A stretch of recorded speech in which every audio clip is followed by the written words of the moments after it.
Alright, so our empire is Konohagakure.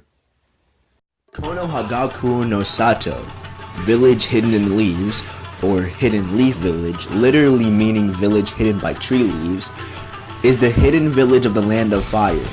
As the village of one of the 5 great shinobi countries, Konohagakure has a Kage as its leader, known as the Hokage, of which there have been 7 in its history. Yes, only 7. Kona resides deep within a forest at the base of a mountain known as the Hokage Rock, which has the faces of all those who have taken the office of Hokage engraved on it. While generally seen as the most powerful of the ninja villages, Kona has enjoyed many years of relative peace and stability. Well, that's just until Madara comes in the picture, but that's another topic for later.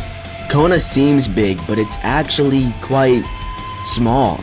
Yeah, in fact, it's so small, everywhere that you look or go, you will always see people. Kona's population is quite full, and in fact, statistics says that its population is 5 out of 5. I'm not really sure what that means, but I'm pretty sure that means 5 out of 5,000, other than 5 people living in this big yet small village.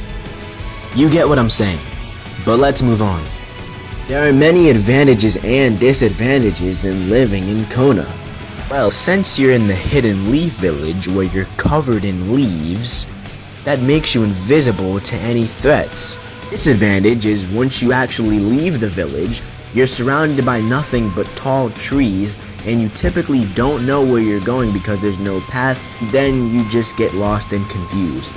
Kona also provides a giant wasteland of grass, which means crops. And that plays a big part and a major key when living in our fantasy empire, Kona. During the Warring States period of when it all started before Kona was actually Kona, ninja were organized into small mercenary clans that knew nothing but battle.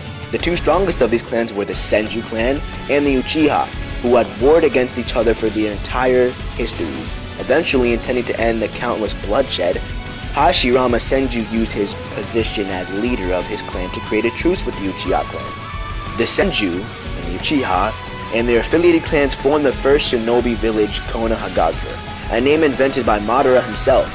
Other villages would soon start being formed following Kona's example, ending the Warring States period. Like stated before, Kona has a Hokage, which is its leader, and how do they stay in power? Well, you just stay in power until you get old or you eventually die because of circumstances of probably cancer or obesity or death, but also maybe if you just feel like your time is up and you feel like there's another person out there, someone, no, not me, well yes me, but the Hokage has a simple job, pretty much overlook and protect over the village. That's really all that he or she does. There's nothing much other else than just assigning missions to ninja, which we'll explain about that later, but who just sits in an office all day and waits for a gigantic threat that no one else can handle to come so he can defeat. Alright, as you pretty much heard me before say ninja or shinobi, which is the same thing in the past, basically that is the military force of Kona, of the villages, of that village specific. But there are different class ranks of the military. You can start from the way bottom and be nothing, you're just a regular person, or you can rank up, become an academy student, which means you're in the school of becoming something good but bad at the same time, such as a genin. Genin is the lowest rank of a ninja, the bottom of the bottom, the suki of the suki. Then you have the chunin, which is a rank above that. You get pretty much...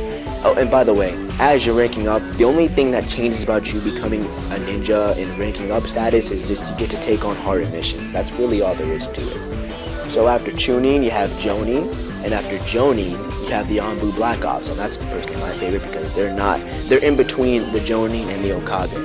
And then after that, you are the Hokage. So that is the class system pyramid of the empire. As far as jobs are concerned, they're just the typical ninja jobs that happen in every ninja typical lifeline. You have the person that makes ramen for the ninjas, typical for the Asian culture for ninjas. Also, you have the regular people on the street selling masks. to make you look like Anbu Black Ops, to make yourself be cool. And that's pretty much it. The only belief system for a ninja is your own ninja way. Your own motivation. What keeps you going and striving and never stopping, to not quit, to not lie, to not rue your own belief. That is your own belief. For a ninja is your ninja way. Typical trade for ninjas and villages is you have the two Hokage meet up, shake hands, they trade crops, weapons, armor, and that's it. Our empire runs on Ryo.